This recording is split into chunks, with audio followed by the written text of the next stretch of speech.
आप सुन रहे हैं नौशाद एंड को की हसीन रिकॉर्डिंग। हमारे YouTube चैनल नौशाद एंड को आप लोग लाइक, शेयर एंड सब्सक्राइब करें। अस्सलामु अलैकुम व रहमतुल्लाहि व बरकातुहू। वालेकुम अस्सलाम वरहमतुल्लाहि वबरकातुहू। अल्हम्दुलिल्लाहि नहमदुहु व नुसल्ली व नुसल्लिमु अला रसूलिहिल करीम। अम्मा बाद फ़अऊज़ु बिल्लाहि मिनश शैतानिर रजीम। बिस्मिल्लाहिर रहमानिर रहीम। वल्लज़ी बअस फ़िल उम्मिय्यीना रसूलन मिनहुम यत्लू अलैहिम आयातिही व युज़क्कीहिम व युअल्लिमुहुमुल किताब वल हिक्मा व इन कानू मिन क़ब्लु लफ़ी ज़लालिम मुबीन। सदक़ल्लाहुल अज़ीम।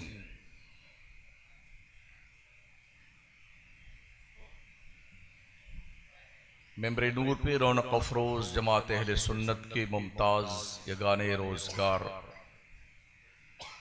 उलमाए ज़वील एहतराम मद्दाहान मुस्तफ़ा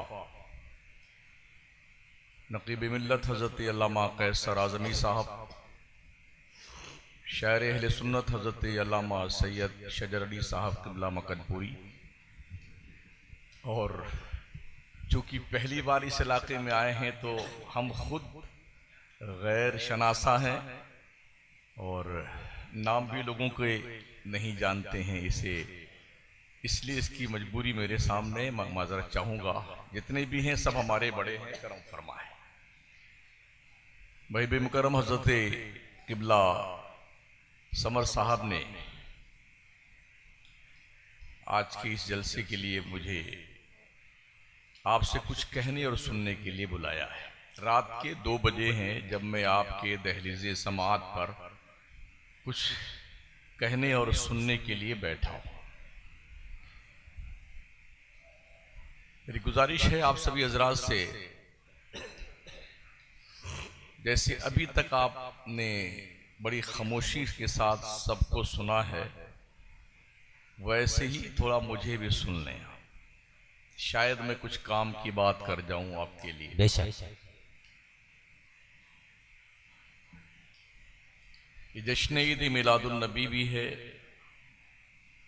जश्न औलिया भी है और इस्लाहे मुआशरा भी। कुल मिलाकर के इस तनाजुर में इतनी बातें गोशे गुजार हुई हैं कि मेरी थोड़ी सी समझ भी उड़ गई। मुझको इस कसरत से समझाया गया,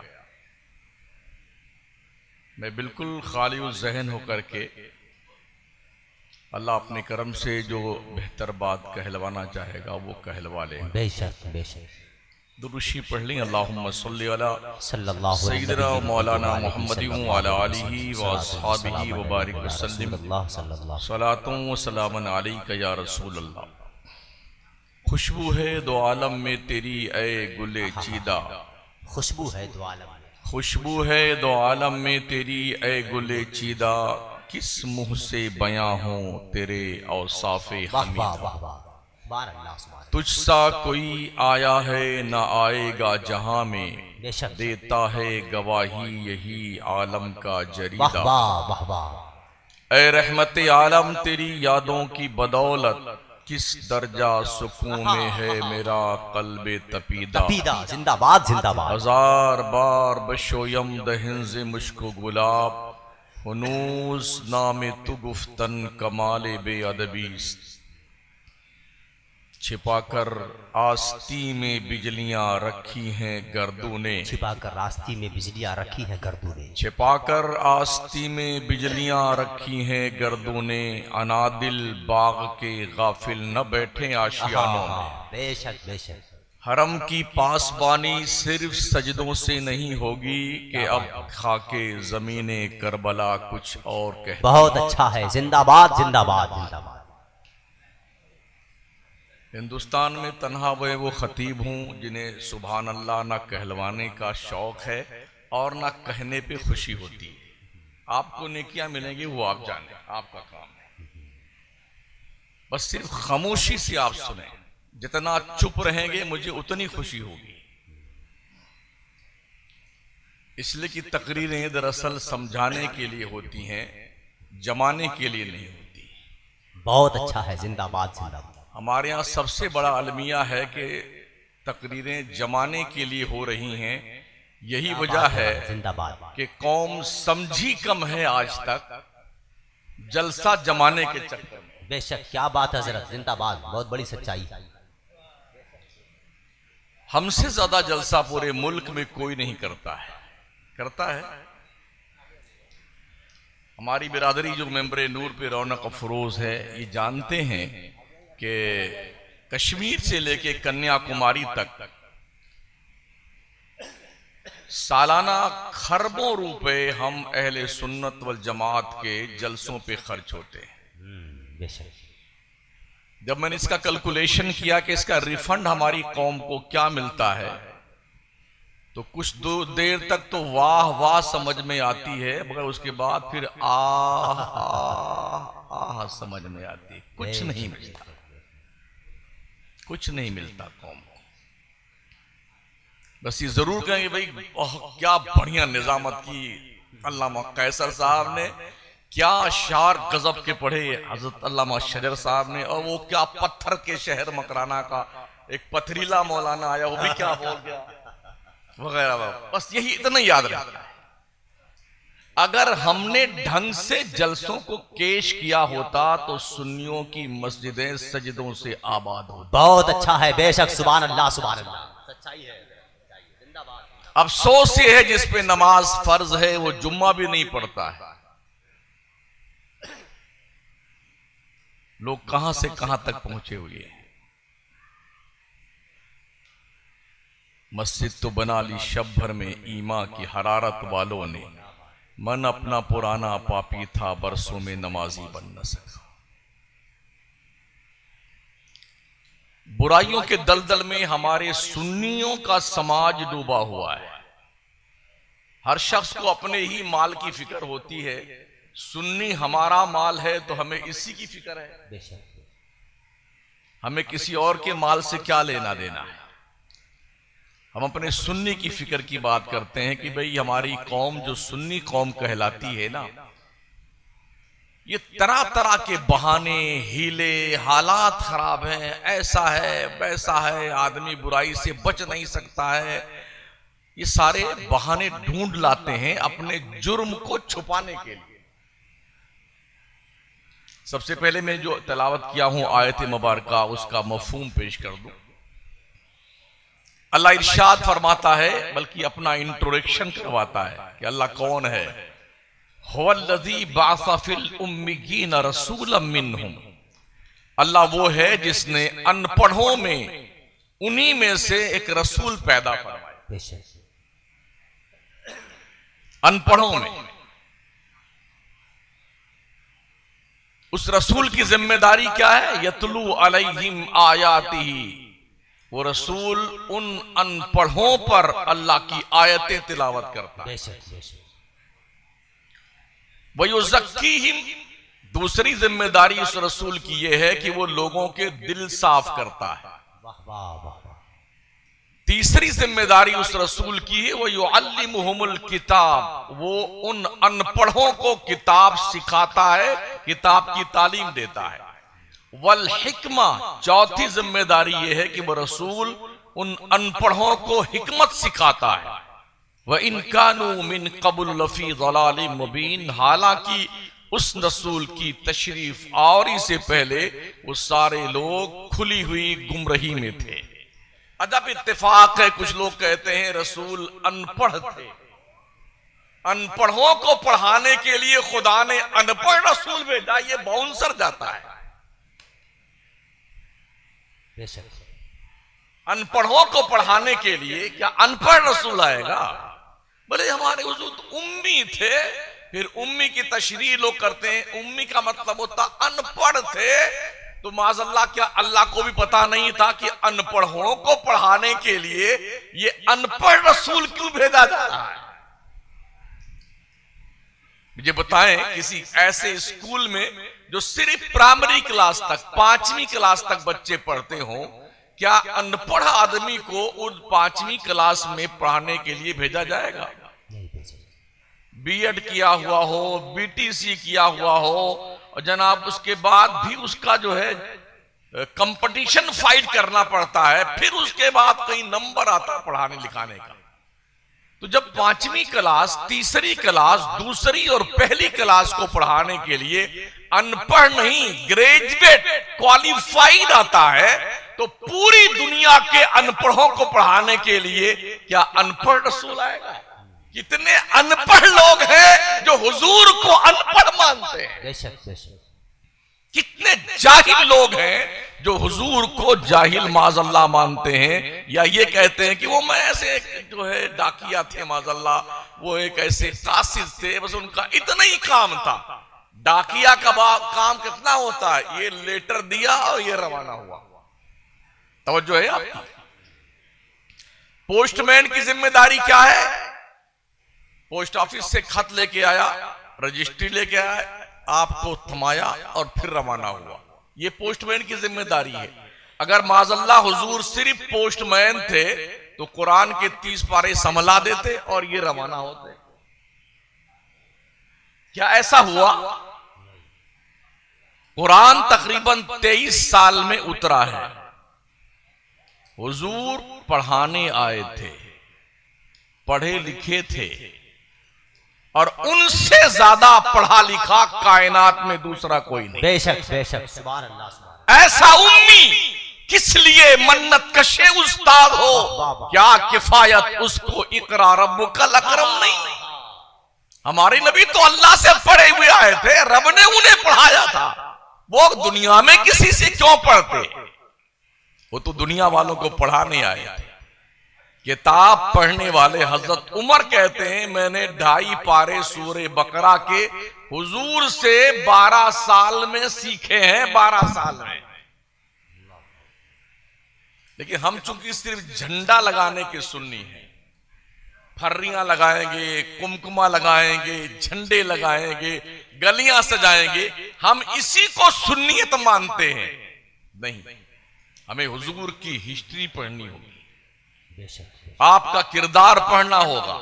और जो लोग ये कहते हैं कि हालात बुराइयों के हैं इसलिए बुराइयों से बचना आसान नहीं है, मैं उनसे अर्ज करना चाहूंगा, उस कायनात के ताजदार की हयात तैयबा का जायजा लें जो मक्के के सरजमीन पर पैदा हुआ। माहौल इतना भयानक था, शराब, जुआ, सट्टा, अय्याशी, बेहयाई, बेगैरती, बेशर्मी, लूट मार, कत्लो गारतगरी, डकैती, वो कौन सा ऐसा गुनाह है जो मक्के और हिजाज की सरजमीन पर नहीं पाया जाता? गली गली, कूचे कूचे, घर घर में, और ऐसे माहौल में हमारे नबी तशरीफ लाए। पैदा होने से पहले बाप का इंतकाल हो गया, पैदा होने के 6 साल के बाद मां का इंतकाल हो गया, 8 साल के बाद दादा का इंतकाल हो गया। बुराइयों के इस दलदल और माहौल में जिसका बाप ना हो, जिसकी मां ना हो, जिसका दादा ना हो, जो रोकने टोकने वाला कोई ना हो, उंगली पकड़ने वाला कोई ना हो, गलतियों पे सरजनश करने वाला कोई ना हो, क्या ऐसा बच्चा ऐसे माहौल में बुराइयों से बच सकता है? लेकिन आपको हैरत होगी, बावजूद कोई भी आपको सरजनश करने वाला, गुनाहों से रोकने वाला ना था, मगर मेरे मुस्तफा सल्लल्लाहु तआला अलैहि वसल्लम ने बुराइयों के उस माहौल में अपने पाकीज़ा किरदार का वो छाप छोड़ा लोगों के दिलों पर कि लोगों ने हमारे हुजूर को नबूवत के ऐलान के बाद मजनू तो कहा, दीवाना तो कहा, साहिर तो कहा, मगर किसी भी दुश्मने नबी ने कभी भी ये नहीं कहा कि मोहम्मद का कैरेक्टर लूज। जिंदाबाद जिंदाबाद जिंदाबाद। सुभान अल्लाह। एक भी रेफरेंस दुनिया में कोई माई का लाल नहीं पेश कर सकता है। कुछ पगलाए हुए लोग अगर पगला जाएं तो उनकी बात अलग है, जैसे अभी कुछ लोग पगलाए हुए हैं ना, पूरे देश में हंगामा चल रहा है, नबी की शान में तौहीनें कर रहे हैं, और हीरो बनना चाहते हैं अपनी कौम के। ऐसे पागलों को सिर्फ आगरा के पागल खाने में भर्ती कराने के बेशक बेशक बेशक हमारे नबी का वो पाकीज़ा किरदार रहा है कि इनके बाप दादा अबू जहल और अबू लहब जैसे दज्जाले वक्त भी पूरे कैरियर मोहम्मदी पर कभी नुक्ता नहीं रख पाए। भाई उस जैसे कठिन हालात तो हमारे सामने नहीं है ना। हमारे नबी सल्लल्लाहु तआला अलैहि वसल्लम ने जब नबूवत का ऐलान फरमाया था तो दलील लोगों ने तलब की थी ना। क्या दलील है कि आप नबी हैं अल्लाह? क्या दलील है कि आप अल्लाह के रसूल हैं? याद रखें, नबूवत के दलील पर के तौर पर जो चीज पेश की जाती है उसे मोजज़ा कहते हैं। जब मक्का के लोगों ने दलील तलब की तो हमारे नबी ने फरमाया, कुरान की आयत पढ़ी, फ़क़त लबिस्तु फ़ीकुम उमरम मिन क़ब्लिही अफ़ला ताक़िलून। ए मक्के के लोगों, मेरी 40 साल जिंदगी तुम्हारे बीच गुजरी है, तुम ही बताओ क्या गैर नबी की जिंदगी ऐसी हो सकती है? मेरे नबी ने नबूवत के दलील के तौर पे अपनी 40 साल जिंदगी पेश की। गोया मुस्तफा ने ये बता दिया, मेरी 40 साल जिंदगी का एक एक लम्हा मोजज़ा है, एक एक लम्हा मोजज़ा है। तो सरकार सल्लल्लाहु तआला अलैहि वसल्लम जब ऐसे बुरे माहौल में अपना दामन बचा करके और पूरी दुनिया में अपनी हक्कानियत, पारसाई, साफ गोई, इंसानियत और शराफत की छाप छोड़ सकते हैं, तो ओ नबी के दीवानों, तुम्हें क्या हो गया है? तुम क्यों गुनाहों के दलदल में डूबते हो? क्यों बुराइयों के डगर पे चलते हो? क्यों अपने किरदार से अपने मजहब को कलंकित करते हो? क्यों अपने आप के जरिए से अपने इस्लाम का शिरादा बिखेरने की नापाक कोशिश करते हो? अपने आप को मुत्तहिद कीजिए और बदल डालिए अपने आप को उसवे मोहम्मदी के रोशनी में। इसलिए एकजुट होने की जरूरत है बनामे मुस्लिम, बनामे मुस्तफा की गुलामी के। याद रखना, अल्लाह के नाम पर इत्तेहाद मुमकिन नहीं है। अल्लाह के नाम पर इत्तेहाद मुमकिन नहीं, इसलिए कि कोई 3 खुदा मानता है, कोई 3 में से 1 मानता है, 1 में से 3 मानता है, और कोई कई करोड़ मानता है। तो रब की जात पर, रब के नाम पर इत्तेहाद मुमकिन नहीं है। आइए, इत्तेहाद की जो जात है वो आमिना के लाल का फर्जंद है।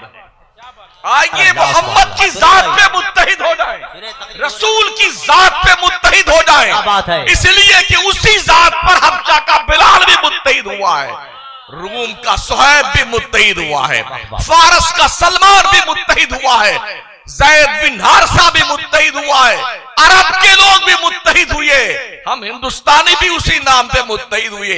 जिन्होंने देखा वो भी मुत्तहिद हुए और हमने नहीं देखा हम भी मुत्तहिद हुए। जरूरत इस बात की है, नबी के नाम पे मुत्तहिद हो जाओ। बहुत अच्छा है।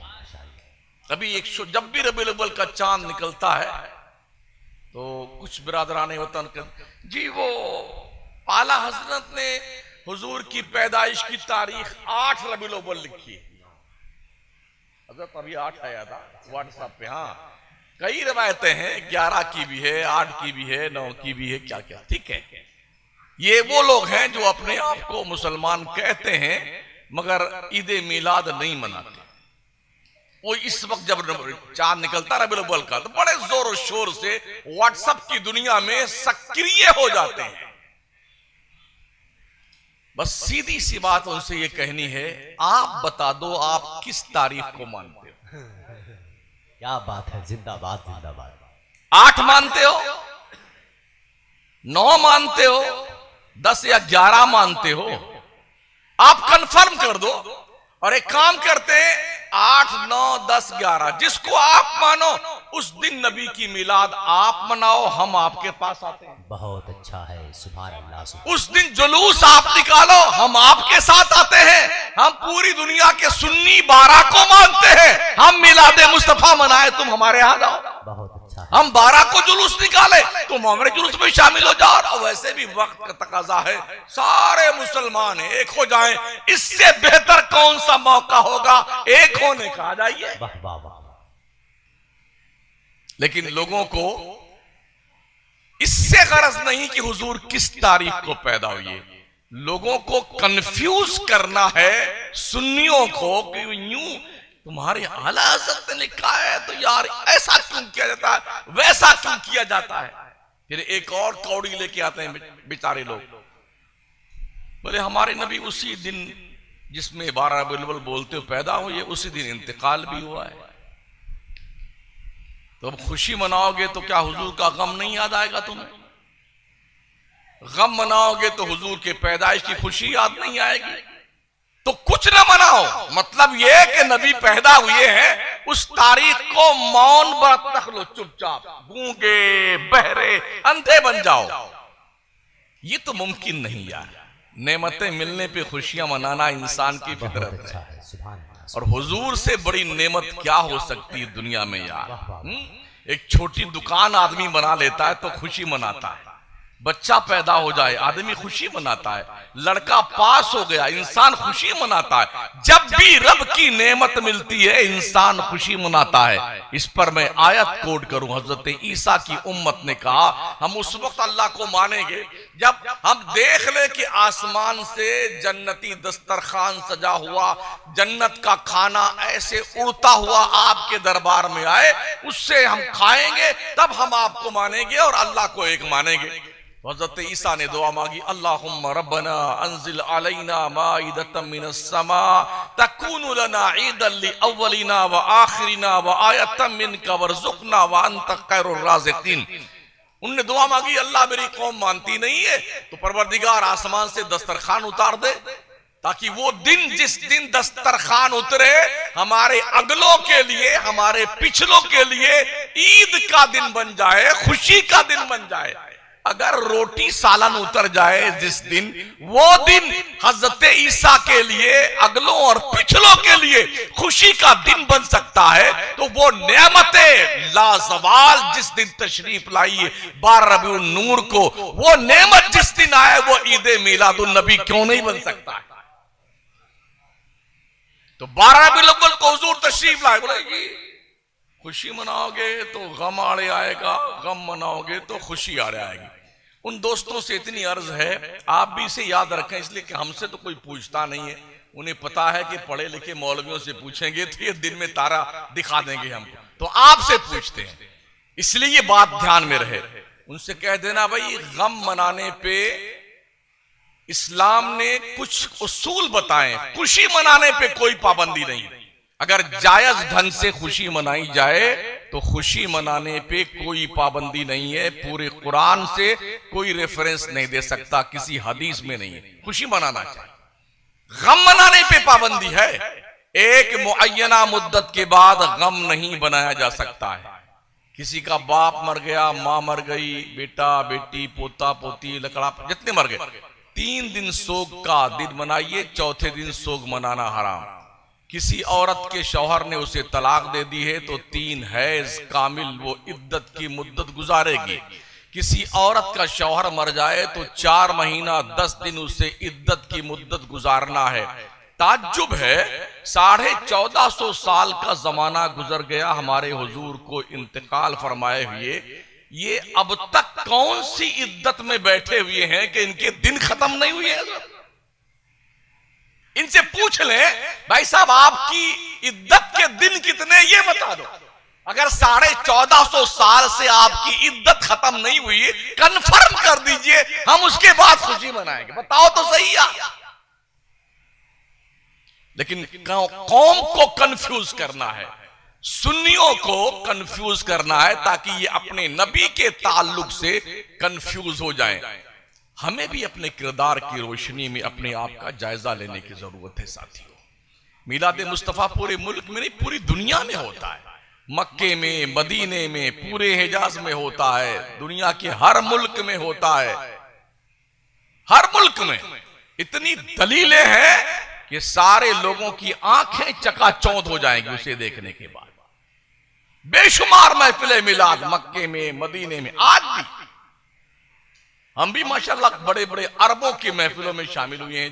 मिलाद मुस्तफा की महफिल में मक्के में, मदीने में, दुबई की सरजमीन पर, शारजा में, अबू धाबी में, उम्मुल कुइन में हम भी साल भर रहे हैं। रबीउल अव्वल 11वीं क्या माशाल्लाह मस्जिदें सजाई जाती हैं, क्या धूम से मिलाद मुस्तफा और क्या बिरयानी पक करके खिलाया जाता अरबों के यहाँ।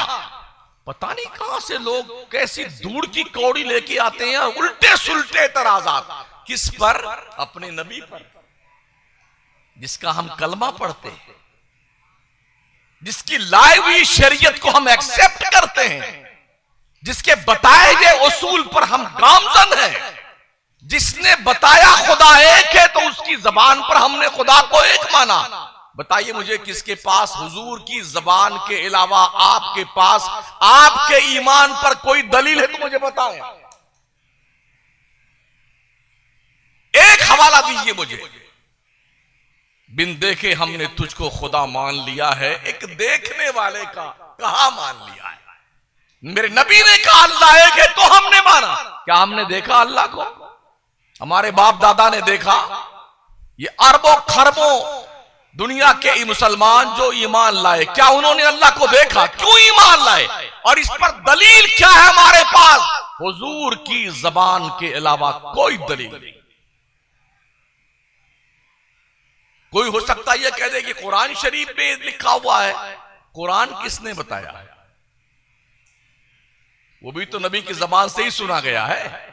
वही मतलू है ये। नबी ने फरमाया ये कुरान है तो साहबा ने लिखा ये कुरान है। उसी जबान से हुजूर की हदीस भी निकलती थी। नबी ने कहा ये मेरी हदीस है, हुजूर ने हुजूर के फरमान से उसे हदीस लिख दी, और जिसको हुजूर ने फरमाया ये कुरान है उसे कुरान लिख दिया। तो जबान तो मुस्तफा की ही है, कुरान हो या रहमान हो, जबान तो मुस्तफा की है। याद रखना कोई भी रास्ता जन्नत का मदीने की गली छोड़कर नहीं जाता है। हाँ, हर गली जन्नत के रह गुजर से गुजर कर जन्नत में जाती है, मदीना से गुजर करके जन्नत में जाती है। जितनी भी गलियां जन्नत में, 8 दरवाजे जन्नत में, गलियां तो मदीने से गुजरती हैं, दरवाजों पर पहरा अहले बैते मुस्तफा का है। बहुत ही कठिन डगर पनघट की है, इस बात को याद रखना। चंद नमाजें पढ़ करके, थोड़ा दीन का काम करके हम समझते हैं हमने बहुत तीर मार लिया। कुछ नहीं है। रब कबूल कर ले तो थोड़ा ही बहुत है, वरना पेशानी रगड़ते रही अल्लाह के दरबार में। उधर से अगर धुतकार दिए गए ना, और वो बंदा जो मुस्तफा का गुलाम है उसके लिए तो अच्छी खुशी की बात है, लेकिन जो गद्दार लोग हैं यकीन रखें बड़ी जिल्लत की अल्लाह के दरबार में उनकी वो आवभगत होगी ना, वो सोचने से भी बेचारे रोएंगे, तड़पेंगे, अब मान लें, अब हुजूर को मान लें।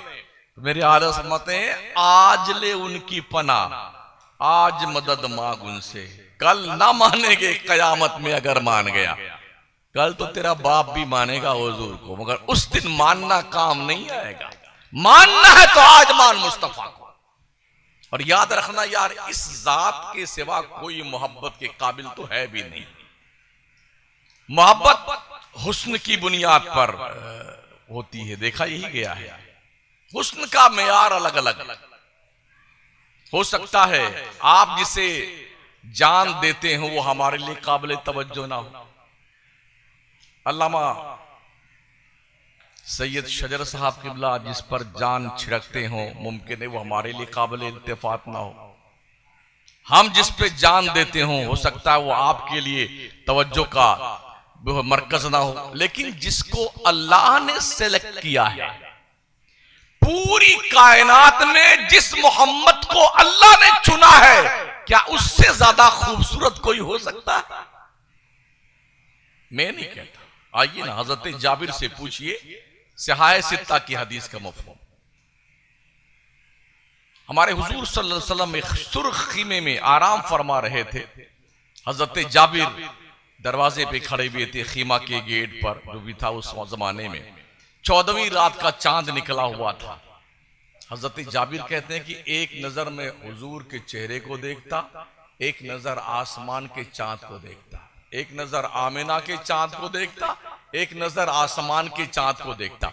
फरमाते हैं मैं ये कंपेयर कर रहा था कि आमिना का चांद ज्यादा खूबसूरत है या आसमान का चांद ज्यादा खूबसूरत है। फिर फरमाते हैं वल्लाह मेरी नजरों ने फैसला किया आसमान का चांद आमिना के चांद से हुस्न की खैरात मांगता है। बहुत खूबसूरत है हमारे मुस्तफा। अम्मा आयशा फरमाती हैं दुनिया का सूरज दिन में निकलता है, मेरा सूरज रात में इशाबाद निकलता है। वो फरमाती हैं मिस्र की औरतों ने जमाल यूसुफ देखा था, उंगलियां काट ली थी। अगर मिस्र की औरतों ने मेरे मरकज़े मोहब्बत को देखा होता तो दिल काट कर रख देते। हजरत काब कहते हैं या रसूल अल्लाह, अगर अल्लाह आपको हुस्न के अलावा कोई मोजज़ा ना देता तो भी आपका हुस्न ही आपके नबूवत की दलील के लिए काफी था। ये बरेली शरीफ के नहीं थे। हाँ, यह जब इत्तेफाक है, जब भी हम प्यार की बात करते हैं, मोहब्बत की बात करते हैं, नबी से इश्क की बात करते हैं, तो लोग क्या कहते हैं ये बरेलवी लोग हैं जी, बरेलवी। कम से कम तुम्हें इतना एक्सेप्ट तो है कि प्यार और मोहब्बत की बात सिर्फ बरेलवी ही करता है, सुन्नी ही करता है। मोहब्बत की बात सिर्फ सुन्नी करता है। यार हम कैसे भी हैं, हुजूर से मोहब्बत का दम भरना नहीं छोड़ते हैं। बस सही, चोर सही, मुजरिमो नाकारा सही, ऐ वो कैसा ही सही है तो करीमा तेरा। हम नबी की शान में जर्रा बराबर गुस्ताखी बर्दाश्त नहीं कर सकते। यह हमारी सुन्नियत की पहचान और अलामत है। तो अल्लाह ने अपने महबूब को सेलेक्ट किया है कहां पे? चार दागे आलम में। जिसको अल्लाह ने चुना है अपने महबूबियत के लिए, आप सोचिए उस महबूब से आप मोहब्बत नहीं करते हैं? अल्लाह ने चुना है, वो अल्लाह का महबूब है। अपना महबूब कोई किसी को देता नहीं है। हमने यही देखा है, गोलियां चल जाती हैं, गोलियां कॉलेज में, यूनिवर्सिटी में, हम भी अखबारात पढ़ते हैं, मीडिया पे गोलियां चलती हैं। एक महबूब अगर है और उसके दो चाहने वाले हो गए तो इन दोनों को आपस में रकीब कहते हैं। शोरा हजरात जानते हैं रकीब क्या होता है। जज्बा रकाबत इतना खतरनाक होता है, ये चाहता कि मेरा महबूब कोई दूसरा ना देखे, ये चाहता मेरे महबूब को कोई दूसरा ना देखे। इस बात को लेकर लाठियां चलती हैं, गोलियां चलती हैं, कत्ल गारतगरी होती है, दो दो खानदानों में मर्डर हो जाया करते हैं। मुझे बताइए, ये तो दुनिया के महबूब की बात है। अल्लाह ने जिसे महबूब बनाया है उसके मानने वाले अरबों खरबों, प्यार करने वाले अरबों खरबों हैं। क्या कभी गोली चली आपस में? क्या मार पिटाई हुई? और वो भी देखिए, हर किस्म का इंसान उनसे प्यार करता है। काला काला है तो भी उनसे प्यार करता है, गोरा है तो वो भी उनसे प्यार करता है। हर कोई उनसे प्यार करता है। देखा है तो भी प्यार किया, नहीं हमने देखा तब भी हम प्यार करते हैं। मुझे बताइए, यहां पर कोई कल सवेरे खड़ा हो और आंखें मूंद के कहे मेरे महबूब तुम तो जापान में रहते हो, मैंने तुम्हें कभी देखा नहीं, मैं तुम पे अपनी जान छिड़कता हूं, तो सारे गुवाहाटी के लोग उसे पागल खाना में डाल देंगे। ये पगला गया है, इसका स्टूडिला हो गया। महबूब को देखा नहीं है तो जान कैसे छिड़कता है? लेकिन यकीन से बताइए, आपने देखा अपने महबूब को? हुजूर को देखा आपने? नहीं देखा ना। प्यार करते हैं कि नहीं करते हैं? करते हैं। क्या किसी ने पागल कहा आपको? क्या दीवानगी हमारी है, क्या मोहब्बत हमारी है। देखा एक बार नहीं है, यकीन इतना है लाऊं कहां से ऐसा कि तुझसा कहूं। बरेली के कलंदर ने कहा था, रुख दिन है या मेरे समा, ये भी नहीं वो भी नहीं, शब जुल्फ या मुश्के खुता, ये भी नहीं वो भी नहीं, खुर्शीद था किस जोर पर, क्या बढ़ के चमका था कमर, बेपर्दा जब वो रुख हुआ, ये भी नहीं वो भी नहीं, बुलबुल ने गुल उनको कहा, कुमरी ने सरवे जा फिजा, हैरत ने झुझला कर कहा ये भी नहीं वो भी नहीं। हमारे हुजूर बहुत खूबसूरत थे, बहुत हसीनो जमील थे, बहुत अच्छे और प्यारे थे हमारे हुजूर। जभी तो अल्लाह ने पूरी कायनात में अपनी महबूबियत के लिए मोहम्मद की जात का सिलेक्शन किया है। याद रखे साथियों, किसी भी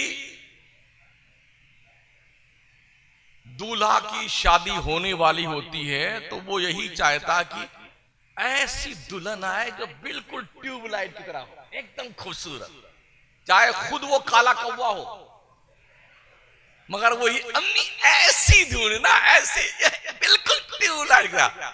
जनाब कभी आईने में शक्ल मुबारक का जायजा फरमा लें आप, एक बला फ्यूज है तब भी उन्हें ऐसी ही चाहिए।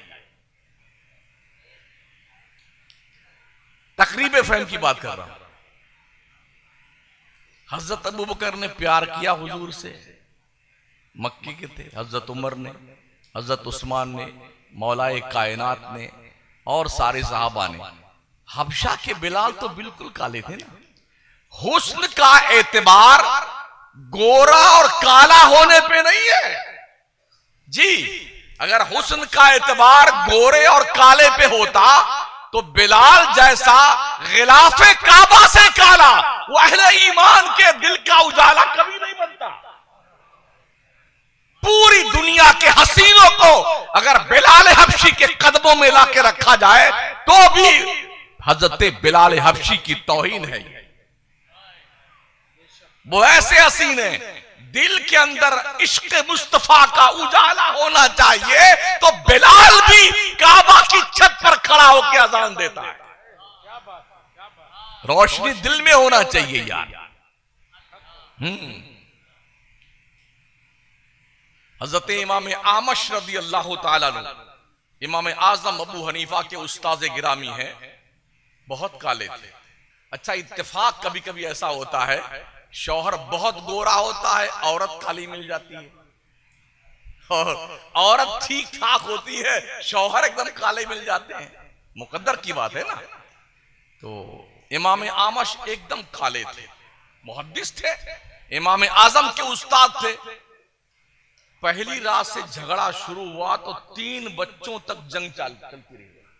3 बच्चे हो गए, तब तक वो लड़ती रही, बीवी मैं गोरी हूं तुम काले हो, मैं गोरी हूं तुम काले। आखिरकार एक दिन सैलाब जो उमड़ रहा था वो उबाल खा गया, और ईशा बाद उन्होंने कहा आज रात मैं तुझसे बात नहीं करूंगी। उस दिन भी हजरत थोड़ा मतलब गुस्से में वो भी आ गए। कब तक सुनते, 3-3 बच्चे हो गए, रोज जैसे दस्तरखान बैठे जंग चालू, मैं गोरी हूं तुम काले हो। तो उन्होंने भी गुस्से में कह दिया अगर आज रात तूने बात नहीं की ना तो 3 तलाक। कह तो दिया उन्होंने, मगर उनको पता था कि बहुत जिद्दी है, ये मानेगी नहीं, और जब बात नहीं करेगी सुबह निकाह से निकल जाएगी तो मेरे बच्चों का क्या होगा। भागते हुए इमाम आजम के पास आए, ईशा हो चुकी थी, रात के सन्नाटे इमाम आजम के पास घर पे गए, दस्तक दिया, कहा बेटा नौमान, अरे उस्ताद मोहतरम इतनी रात गए, कहां तशरीफ ले आए आप, क्या बात, हमको बुला लिया होता। अरे कहा नहीं बेटे कोई जरूरत ही ऐसी पेश आ गई। कहा क्या हुआ हजरत? कहा तुझे तो पता है ना बेटा कि तेरी उस्तानी अम्मी कितनी जिद्दी, कहा वो तो मालूम मुझे। कहा हुआ क्या है? कहा उसने आज ऐसा ऐसा कह दिया तो मैंने भी ऐसा कह दिया। कहा कोई बात नहीं। अरे कहा कोई रास्ता निकाल, तुझे पता है वो सुबह बात नहीं करेगी तो निकाह से निकल जाएगी, फिर मेरा क्या होगा, मेरे बच्चों का क्या होगा। कहा अच्छा ठीक है। मुअज्जिन को बुलाया, कहा देखो मुअज्जिन साहब आज फजर की अजान वक्त शुरू होने के 1 घंटा पहले देना। कहा दे देंगे हजरत। कहा जाओ। हजरत जाने लगे घर, फिर मुड़ के कहा बेटा नौमान मुअज्जिन को बता देना, भूल ना जाए, वो सो ना जाए, बता देना उसको। कहा ठीक है। अब वो गए हजरत अपने घर पे, इधर कमरे में हजरत, उधर हजरत की बेगम साहबा उस कमरे में। वो रात भर दुआ मांगती रही, या अल्लाह जल्दी सवेरा हो, या अल्लाह जल्दी सवेरा हो, या अल्लाह जल्दी सुबह हो, इसके निकाह से निकलूं, या अल्लाह जल्दी सुबह हो इसके। और हजरत दुरूद हो, या अल्लाह मौजिन सो न जाए, या अल्लाह मौजिन सो न जाए, या अल्लाह मौजिन सो न जाए। जैसे ही मौजिन ने अजान लगाई 1 घंटा पहले, उनकी बेगम झट से निकल के बाहर आई, अल्हम्दुलिल्लाह तेरे निकाह से आज मैं निकल गई। हजरत भी निकल के आए, अल्हम्दुलिल्लाह 1 घंटा पहले अजान लगवा दी, किधर जाएगा? क्या बता, किधर जाएगा? हमारे हनफियुल मजहब में कुफू का एक मसला रखा गया, थोड़ा हिसाब किताब दे के शादी की जाए। बहुत पढ़ी लिखी लड़की की शादी भैंस चराने वाले लड़के से मत कर दिया कीजिए, और बहुत पढ़े लिखे लड़के की शादी तो बकरी चराने वाली लड़की से मत कर दिया कीजिए। थोड़ा मेयार देखा कीजिए ताकि झगड़ा बगड़ा ना हो। ये कुफू का मसला है। ऐसा करके भी वो शायर भी था ना, चिरकिन, सब शायर लोग जानते हैं उसका नाम, बहुत बदमाश शायर था। वो भी एकदम काला काला था और उसकी बेगम बिल्कुल ट्यूबलाइट तरह। तो शायर लोग अक्सर जो शायरी करते हैं, जब शौचालय में जाते हैं ना, शौचालय में, तो वहां एक एक मिसरा वहां याद आता है। एक और शायर के बारे में, हाँ, गालिब तो जो बाथरूम में जाता था तब मुझे शेर आता तो ये अपने जारबंद में एक गांठ मार लेता कि एक शेर याद आ गया, बन गया एक शेर। अच्छा, शेर का भी अजीब कमाल है, लास्ट वाला मिसरा तो बन जाता, ऊपर वाला जल्दी नहीं बनता है। सोचते सोचते सोचते सोचते बस ऐसे ही एक दिन उसको एक मिसरा बना उनका, और पहला मिसरा नहीं बन पा रहा था। सुबह से शाम हो गई, सोचते सोचते सोचते सोचते घर आए परेशान एकदम। पानी पेश किया, पानी नहीं पिया, खाना नहीं खाया, चाय नहीं, कुछ नहीं। अरे का शौहरे नामदार, खैरियत तो है? आज क्या बात हो गई, ना खाना खा रहे हैं ना पानी पी रहे हैं, क्या बात है? कहा बेगम एक मिसरा बना है, पहला वाला नहीं बन रहा। अच्छा, क्या?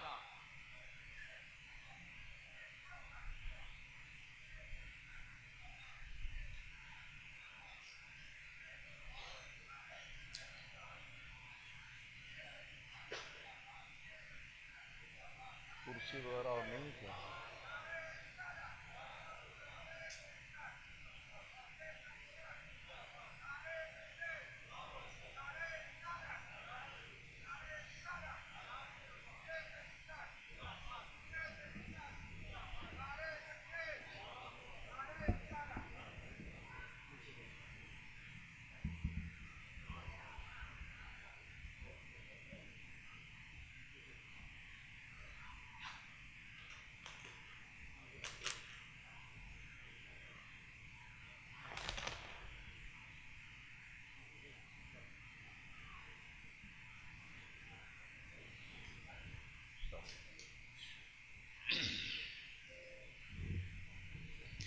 हज़रत तशरीफ रखें, हज़रत पीर तरीक़त तशरीफ रखते हैं, इनके रुख ज़िबा की ज़ियारत करें।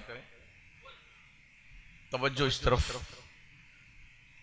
अर्ज में कर रहा था साथियों कि जब बेगम ने पूछा क्या बनाया तुमने, कहा बस बना ये है कि ज़ाक़ की चोंच में अंगूर खुदा की कुदरत। अच्छा ठीक। कहा अच्छा पानी तो पी लीजिए। कहा नहीं, जब तक बनेगा नहीं पानी नहीं पीऊंगी। वो बैठ गई। कहा जरा अपना सर अक़दस हमारे जानू पे रखिए। तो चिरकीन साहब ने अपने बेगम के रान पे अपना सर रखा और मुंह देखने लगे। कहा बेगम बताओ ना क्या करें? कहा पढ़िए जरा। कहा ज़ाक़ की चोंच में अंगूर खुदा की कुदरत। तो बेगम ने कहा बन गया। कहा जल्दी बताइए जल्दी। कहा फिर से पढ़िए। कहा ज़ाक़ की चोंच में अंगूर खुदा की कुदरत। बेगम ने कहा हूर की गोद में लंगूर खुदा की कुदरत। तो शायरी कुछ ऐसी होती कभी कभी। अर्ज करने का मतलब साथी ये कि आदमी जो है ना, चाहे कैसा भी हो, काला कलूटा, मगर वो उसकी ख्वाहिश होती कि मेरी बीवी बिल्कुल खूबसूरत होनी चाहिए। हनफीउल मजहब में मसला कफात अपनी अहमियत का हामिल है। मेयार देखा करें जब लड़की और लड़के का रिश्ता तय करने जाएं। हमारे यहाँ बलाए नागहानी ये भी है कि लोग इसको तिजारत का बाजार बना लिए हैं, धंधा पानी बना लिया है। गाड़ियां मांगना, खर्चे मांगना, बंगला मांगना, फ्लैट मांगना। नहीं, पहली रात से ही दूल्हा भिखारी बन जाता, दुल्हन वाले घर वालों से भीख मांगता। अबे कमबख्त, कोई कटोरा लेकर के सरकार तेग अली बाबा की दौर से बैठ जा, बहुत सारे मंगते पलते तू भी पल जाएगा। हाँ, शादियां बिल्कुल आसान कीजिए मुसलमानों, बिल्कुल। मुआशरे में कोई कमारा न रह जाए ताकि जिना पे प्रतिबंध लग जाए। शादियां आसान कीजिए। हमारे आका अलैहिस्सलाम फरमाते हैं वो शादियां बाबरकत होती हैं जिसमें खर्चा बहुत कम होता है। और हमारे यहाँ 500-500 रुपए का तो कार्ड बनता है, कार्ड छपता है। 6 महीना पहले से तैयारी शुरू, आना जाना, कोई बंबई से आ रहा है, कोई कलकत्ता से आ रहा है, और सब रिश्ता इतना पैसा खर्च करते हैं। कुछ तो अपनी नाक ऊंची करने के लिए, और जो गरीब होते हैं वो इज्जत बचाने के लिए सूद पे पैसा लेके आते हैं ताकि इंटरनेशनल भिखारी कौम की तोंद भरी जाए, खाना खिलाया जाए इन फकीरों को। लड़के वालों ने लड़कों का बाजार लगा रखा है, रेट तय करते हैं। डॉक्टर का दाम ये है, इंजीनियर का ये है, लॉयर का ये है, ताजिर का ये है। ये पैसे हमने पढ़ाया अपने बच्चे को, आपको ये देना ही पड़ेगा। फटफटिया देनी पड़ेगी, बुलेट देनी पड़ेगी। हमारा मुआशरा इस सड़े हुए माहौल का प्रतीक है। आज की तारीख में कश्मीर से लेके कन्याकुमारी तक हम सुन्नियों का माहौल इसी बेगैरती और बेशर्मी में डूबा हुआ है। जबकि कहीं भी हमने हदीस में नहीं पढ़ा है कि हुजूर अलैहिस्सलाम या आपके सहाबा किसी ने कोई बारात सजाई हो कि चलो दुल्हन वाले के यहां बारात लेके दूल्हा को लेके चलते हैं। कोई बारात लेके नहीं गया। मस्जिद में बैठे, कमरे में बैठे, 10-5 लोग हुए, निकाह हुआ, अपने घर जाओ, और दूसरे दिन अपने दोस्तों की दावत कर लें 10-5 आदमियों की। मगर आज अल्लाह अकबर, पहले ये सब तय होता है, फिर होटल बुक होता है, और होटल भी 1 लाख के नीचे नहीं, 10 लाख, 15 लाख, 20 लाख। हमारे राजस्थान में भी पिछले साल एक शादी हुई, 1 करोड़ रुपए का होटल बुक किया गया जैसलमेर में। ये मुसलमान की बात कर रहा हूं मैं।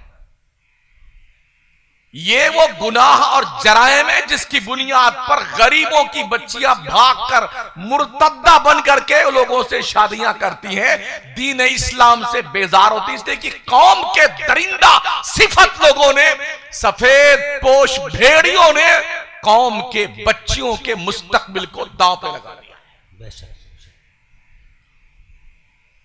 इसलिए शादियों के शीन के 3 नुक्ते गायब कर दो, छोटी सीन बना दो। शादी बिल्कुल सादी सादी। वाह वाह वाह वाह वाह वाह, सुभान अल्लाह। कोई नहीं पूछेगा तुमने कितना बड़ा जो है हॉल बुक किया था, किसे क्या लेना देना यार।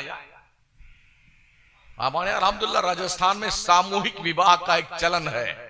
100, 150, 200, 300, 1100 बच्चियों का एक पंडाल में निकाह होता है। कुछ खाना पानी कुछ नहीं, चाय शरबत आइसक्रीम खाइए, ये निकाह हुआ, तशरीफ ले जाइए। सुभान अल्लाह सुभान अल्लाह। हमारे शहर मकराना में अल्हम्दुलिल्लाह 25 साल हो गए, लड़कियों क्या हम लोगों ने मिल करके खाना बंद करवा दिया है। कोई बारात लेके जाए ना, लड़कियों क्या खाना नहीं मिलेगा उसे, बस यही चाय वाय पी के रवाना हो जाइए। वरना पहले 8-8 हजार लोग बाराती जाते थे। अल्लाह। हाँ, पूरा झूम झूम के खाते थे बेटे, इज्जत पर डकैती डाल के आते थे। लेकिन जब से खाना बंद किया गया, 15-20 लोग जाते हैं, या जब कुछ मिलेगा ही नहीं खाने के लिए तो क्यों जाए वहां पर। ये तो सामूहिक तौर पर तकरीबन हर शहर में हो रहा है, और हर बिरादरी, कुरैशियों की अलग, बिश्तियों की अलग, नाइयों की अलग, और सादात की अलग, और इस तरह से बल्खियों की अलग, सब अलग अलग अपने बिरादरियों की शादियां वो अलग से करते हैं और सामूहिक विवाह अलग से होता है एक साथ में। 25, 20, 30 तो हर बिरादरी करती है, लेकिन जो बड़ा सम्मेलन होता है किलोमीटर तक पंडाल लगते हैं। सिर्फ मुसलमानों में नहीं, हिंदुओं में भी किलोमीटर में बूंदी जिला में लगता है, जहां पर हिंदू फेरा लगवाता है, मुसलमान निकाह पढ़ा रहा होता है, ईसाई अपने धर्म के हिसाब से शादी कर रहा होता है। खाना उनकी तरफ से पूरी सब्जी खाइए, निकाह पढ़ाइए और जाइए, खत्म। कुछ ना लेना ना कुछ देना। जिस मुआशरे में शादियां इतनी आसान हो जाए तो कोई बाप अपनी बेटियों को जहर दे करके नहीं मारेगा, कोई मां अपने बच्चों समेत कुएं में छलांग लगा के मौत का कड़वा घूंट नहीं पिएगी। ये वो कैंसर का मर्ज है जो हमारे मुआशरे में परवान चढ़ रहा है।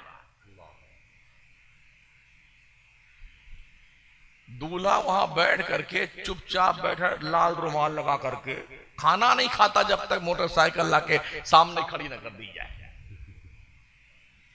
इस इंटरनेशनल फकीरों ने शादी को इतना मुश्किल बना दिया, इतना मुश्किल बना दिया है कि साउथ में जाइए तो वहां आधा किलो, 1 पाव, पौना किलो, 1 किलो सोना जहेज में देना पड़ता लड़की वालों को, तब जाके शादी होती है।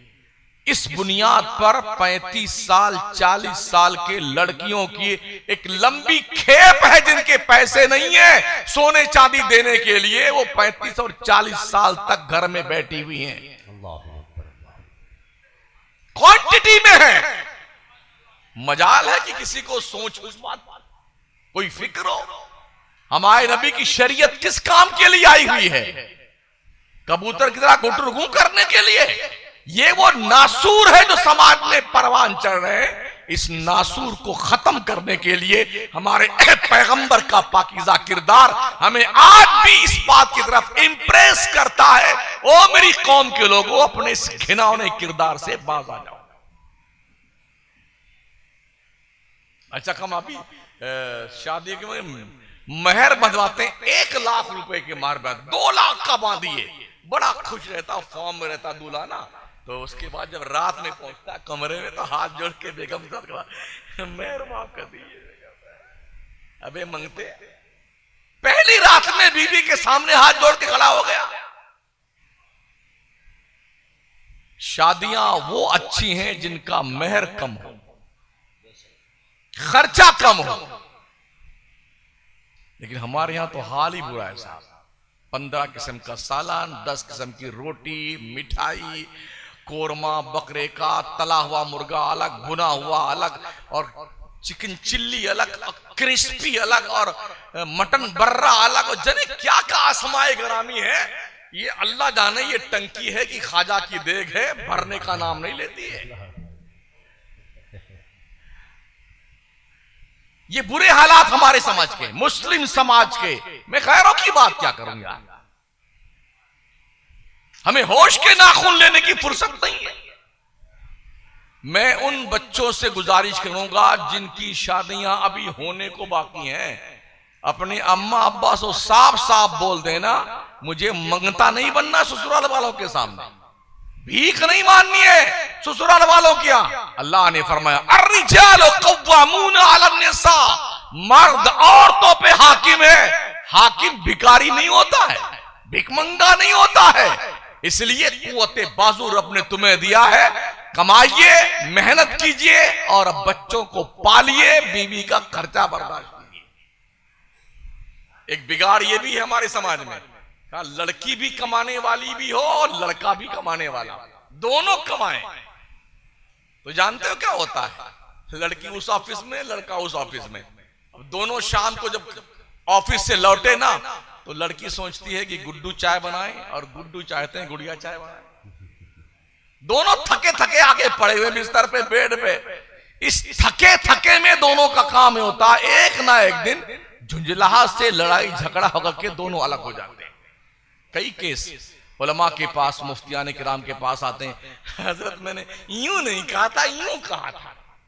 जब तलाक दे मारते हैं ना तब बेटे जब समझते इसकी प्रक्रिया क्या है, तो उलमा के हजरत मैंने गुस्से में दिया था, मैंने यूं नहीं कहा था, मैंने यूं कहा था। मक्कारियां करते हो।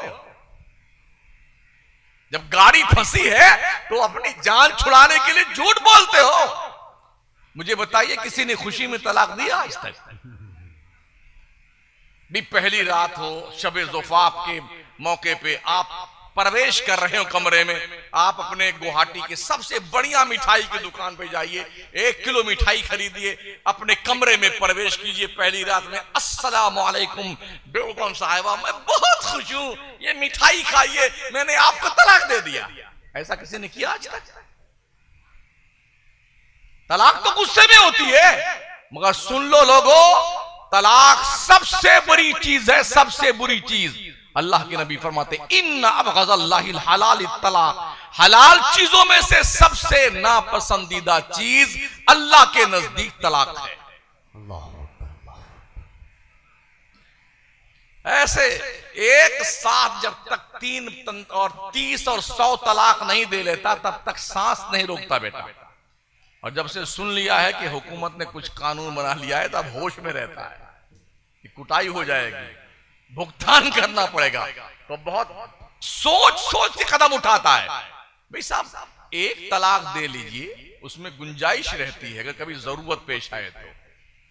2 दे लीजिए, कोई जरूरी है? जब एक ही गोली से कोई मर जाए तो 3 गोलियां बर्बाद करना कोई जरूरी है? ठाई ठाई ठाई 3 गोली जब तक मार नहीं लगे 3 तलाक। अब आए मुफ्ती साहब, हजरत बताइए इसका क्या मसला है? हजरत ने कहा यूं यूं, फ़इन तल्लक़हा फ़ला तहिल्लु लहु मिन बादु हत्ता तनकिहा ज़ौजन गैरा। अरे हजरत, मैंने यूं नहीं कहा था, ये उसके साथ ऐसा नहीं कहा था। झूठ बोल बोल करके लोगों ने अपनी बीवियों को ऐसे रख रखा हुआ है, उन्हें पता नहीं कि वो हरामकारी कर रहे हैं। इसलिए दीन सीखो, दीन। अपने मदरसों को मजबूत कीजिए, अपने स्कूल को मजबूत कीजिए, अपने उलमा से करीब रहिए ताकि दीन समझ में आए आपके। मुसलमान कौम जंगली जानवर बनने के लिए नहीं पैदा की गई है। इसके नाक में शरीयत की नकेल डली हुई है, इसके हाथ में शरीयत की हथकड़ी है, पैरों में शरीयत की बेड़ियां हैं, आंखों पे शरीयत का पहरा लगा हुआ है। हमें आजाद नहीं छोड़ा गया है, जहां चाहे मुंह मारते फिरे। कुछ बंदिशें हमारे लिए। हम अशरफुल मखलूकात हैं, हजरत इंसान है। मजीद बड़ा ये कि हम मुसलमान हैं, ये हुजूर का और अल्लाह का बहुत बड़ा करम है। उम्मत मोहम्मदिया खैर उम्मत के बेहतरीन सनद से हमें नवाजा गया है, तो कम से कम हमारा किरदार भी तो अच्छा होना चाहिए। आज की तारीख में सबसे बड़ा चैलेंज हमारी नौजवान नस्ल का तहफ्फुज है। जो हमारे नौजवान बच्चे हैं ना, ऐसे फालतू, कोई उधर बैठा हुआ है पूरी रात लेके मोबाइल करता रहता है, कोई उधर बैठा हुआ, 4-5 बैठे हैं गप्पे लड़ा रहे हैं। क्या है ये? चरस, गांजा, भांग, अफयून, हेरोइन, गरद, ये पीने की लत लगी हुई हमारी कौम के जवानों में। शराब नाम बदल बदल गए, ये रेड बुल है, हम इसको पीते हैं। ये जौ का पानी हम इसको पीते हैं। अल्लाह के पैगंबर ने बहुत पहले फरमाया था, एक दौर ऐसा आएगा जब शराब का नाम बदल बदल के लोग शराब पिएंगे। आज वो दौर आ गया है। मुसलमानों के महलों में शराब की दुकानें खुलवाई जाती हैं, प्री प्लानिंग, सट्टे के अड्डे, जुए के अड्डे लगवाए जाते हैं, गरद, अफयून, इसकी सप्लाई होती है। और लोग जानते हैं, जो जिम्मेदार हैं, उनको पता है कहां कहां क्या होता है, उनकी निगरानी में सब कुछ होता है। लेकिन वो चाहते हैं कि मुस्लिम मुआशरा बिगड़े। अब ऐसी सूरत में अगर हम खुद अपने मुआशरे का बिगाड़ करना चाहते हैं तो हमसे बड़ा कोई मूर्ख होगा। इसलिए इन नौजवान नस्लों को संभालने की जरूरत है। और वक्त का सबसे बड़ा चैलेंज ये है, अपने बच्चों के दिलों में इश्क़ रसूल की कीमती अमानत आप कैसे मुंतकिल कर सकते हैं आज के इस अलहाद के दौर में, इस बेदीनी के दौर में, जब बच्चा इतना माइंडेड है, मोबाइल चलाना 6 महीने का बच्चा सीख लेता है। 8 महीने का, 7 महीने का, सारे फंक्शन खोल लेता फटाफट। हमको नहीं आते, वो जानता है। इतना शार्प माइंड बच्चे पैदा होते। खाना नहीं खाता बच्चा जब तक उसे कार्टून खोल के सामने न रख दो। और जब कार्टून खोल के रख देंगे आप ना, तो वो उसको देखता रहेगा, देखता। आप एक रोटी नहीं 3 खिला दीजिए, खा जाएगा। 3-3 रोटी खा लेता बच्चा कार्टून देखते देखते। मतलब ये कि एक ऐसा नशा है जो बच्चों को बेराह रौ करने के लिए बड़ा मुअस्सिर किरदार अदा कर रहा है। लेकिन हम हैं कि होश के नाखून लेने को तैयार नहीं है। दुनिया की जितने गेम मेकर हैं सब यहूदी हैं, कोई मुसलमान नहीं। हजरत सुल्तान सलाहुद्दीन अय्यूबी रहमतुल्लाह ताला अलैहि से शिकस्त फाश खा करके यूरोप के लोगों ने महसूस किया, यार इसने बैतुल मक़दिस भी आजाद करवा लिया, हमें शिकस्त फाश दे दिए। अब तक हम किसी जंग में जीते नहीं सलाहुद्दीन अय्यूबी से, क्या किया जाए। एक मीटिंग रखी तबादला ख्याल करने के लिए। आखिरकार झुंझला करके दानिशवरों ने क्या कहा, सलाहुद्दीन कभी तू मरेगा ना, कभी तो तू मरेगा, तेरे बाद तेरी कौम में हम दूसरा सलाहुद्दीन पैदा नहीं होने देंगे। अल्लाह। जानते हो क्या हुआ है? छोटे छोटे कपड़े, बारीक बारीक कपड़े, टॉपर हमारे बच्चियां, हमारे बच्चे पहनते हैं। फटी फटी पैंटें पहनते हैं, ऐसी फटी फटी पैंटें जिन्हें देख के फटीचर से फटीचर आदमी शर्मा जाए। यहां फटा हुआ, यहां फटा हुआ, यहां फटा हुआ, यहां फटा हुआ। लड़कियां लड़के सब फटे फटे कपड़े पे, क्या रवाज चल निकला है। छोटी छोटी पैंट, कपड़े इतने बारीक है ना, इतने बारीक हैं कि जिस्म का रोंगटा तक दिखता है। शादी ब्याह में जाइए ना मुसलमानों के, ऐसा नहीं लगता कि हम किसी मुसलमान की शादी में आए। बच्चियों के सरों से दुपट्टे गायब, ऐसे बारीक कपड़े, यहीं तक आस्तीन खत्म, ये गायब है से।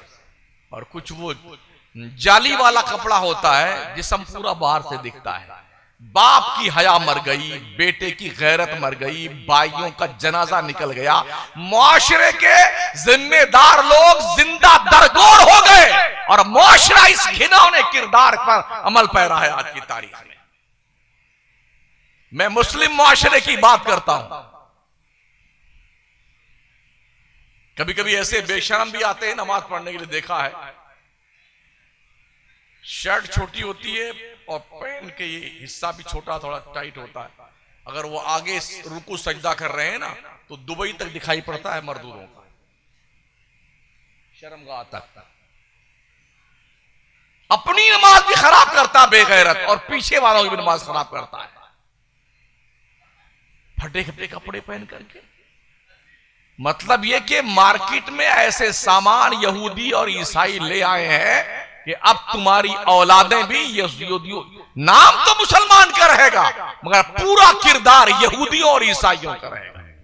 पता है आपको क्या चाल चला यूरोप वालों ने, कि जैसे हम बेहया हैं वैसे पूरी दुनिया बेहया हो जाए। यूरोप में कोई लड़का नहीं पूछ सकता है अपने होने वाली बीवी से तुम्हारे कितने बॉयफ्रेंड हैं, तुम्हारे कितने बच्चे अब तक हो चुके हैं, कोई नहीं पूछ सकता।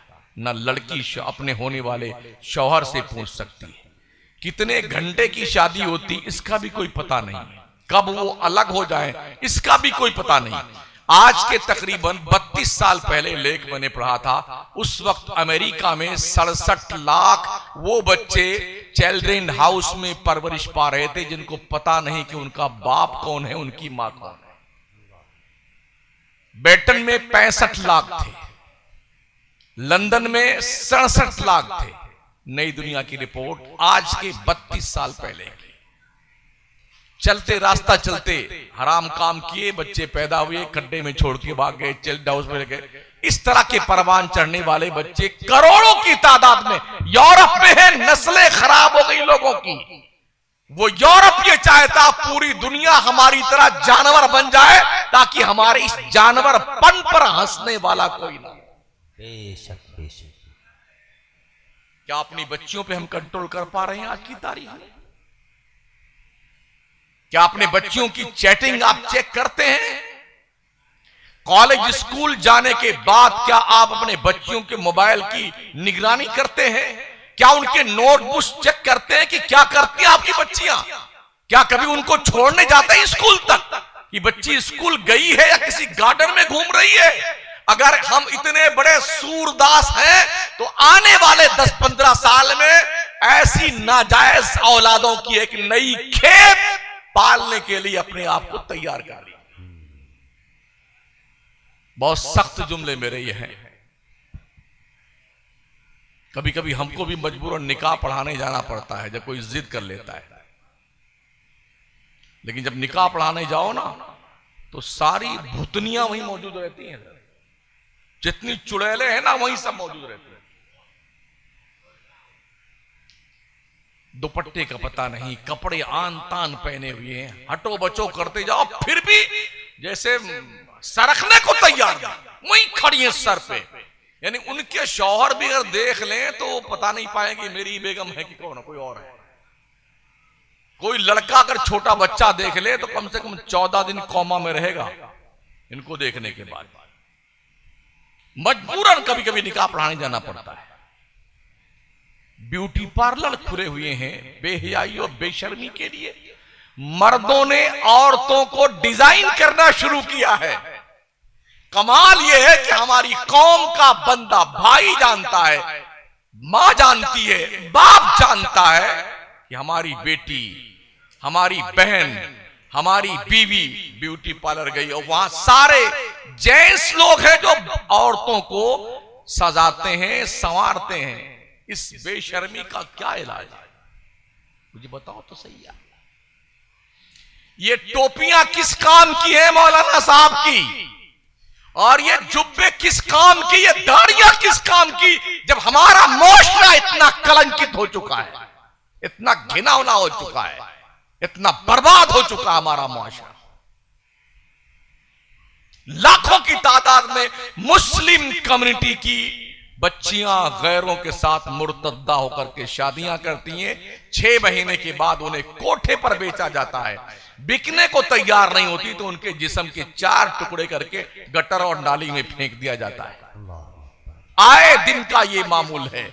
इसके बावजूद भी आए दिन अखबार में शह सुर्खियां 10-10, 20-20 लड़कियों की जरूर देखने को मिलती हैं। फला इलाके में, फला जिला में, फला मोहल्ले में ये मुर्तद्दा, ये मुर्तद हुई, ये मुर्तद हुई, यहां शादी, वहां उसका, ये रोज हम पढ़ते हैं। इसलिए कम से कम एज ए मुस्लिम आपकी जिम्मेदारी बनती है कि आप अपने बच्चों और बच्चियों को मुस्लिम की हैसियत से उनका तारुफ तो बरकरार रखिए भाई साहब। ये कब मुमकिन होगा? जब आप खुद जिम्मेदार बनेंगे तब। कमाने की धुन में और कैरियर बनाने के धुन में इतना देर मत कीजिए कि बच्चियां भाग जाएं। हमारे आलमिया ये है।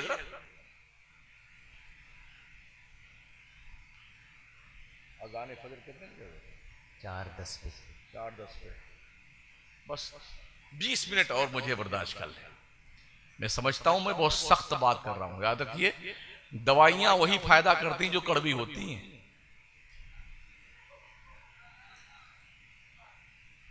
18 साल 17 साल की उम्र तक जब रिश्ते आते हैं ना बच्चियों के, तो घर वाले क्या कहते हैं? अरे अभी मेरी बच्ची तो पढ़ रही है, 21-22 साल से। जी अभी वो ग्रेजुएशन कर रही। फिर रिश्ते आए 25 साल का, जी वो कैरियर बनाने के लिए थोड़ा कंपटीशन फाइट कर रही है। 28 साल तक लड़का कैसा है, क्या नौकरी सरकारी है, का नहीं, हम रिश्ता नहीं करेंगे। कैसा लड़का है, क्या अच्छा कारोबार, नहीं थोड़ा मेहनत मजदूर, नहीं ऐसा लड़का नहीं चाहिए। इस तरह से 35 साल हो जाते हैं। हमारी बच्चियों का रिश्ता ढूंढते ढूंढते पागल खानदान के लोग इस कगार पे आ जाते हैं कि अब कोई रिश्ता नहीं आता, अब कोई रिश्ता नहीं आता। तो अखबार में छपता है फलाने खानदान की खातून है, ग्रेजुएशन की हुई है, रंग जोड़ा गहुआ है, सांवला है, और यहाँ एक तिल है, बाल लंबे हैं, इतने फीट और इतने इंच की हैं, और सुन्नी सहीउल अकीदा एक रिश्ता मतलूब है, ये अखबार में छपता है। दिल के फफूले जल उठे सीने के दाग से, इस घर को आग लग गई घर के चिराग से। हमारे आका करीम फरमाते हैं 3 कामों में जल्दी करो, नमाज का वक्त हो जाए हर काम छोड़ के पहली फुर्सत में नमाज पढ़ लो। कोई मर वर जाए ना, जितनी जल्दी हो सके उसे कब्र के हवाले कर दो, और बच्ची बालिग हो जाए तो पहली फुर्सत में उसकी शादी कर दो। अगर इंतजार में गलत कदम उठ गया तो माँ बाप उसके गुनाहों में बराबर के शरीक। कभी पढ़ते हो ओ अखबार चाटने वालों, मतन हाशिया बैन सुतूर सब खा जाने वालों, होटल पर बैठ करके कभी कुरान भी पढ़ते हो? कभी उलमा के पास आकर के दीन सीखते हो? कभी मस्जिदों में हमने अपने इमामों को इस बात के लिए इनवाइट किया कि आप कम से कम आधा घंटा कोई दीन की किताब सुनाएं हमें? कुछ नहीं, बस यूं जी रहे हैं जैसे सब्जे उग जाते हैं ना जमीन से, ऐसे हम उग गए हैं जिंदगी गुजारने के लिए। ये काम तो जानवर भी करता यार, हम तो अशरफुल मखलूकात हैं, खैर उम्मत है, मोहम्मद अरबी के चाहने वाले हैं, अहले शऊर हैं। हम में और जानवर में कुछ फर्क तो होना चाहिए। कब जिम्मेदारी निभाएंगे?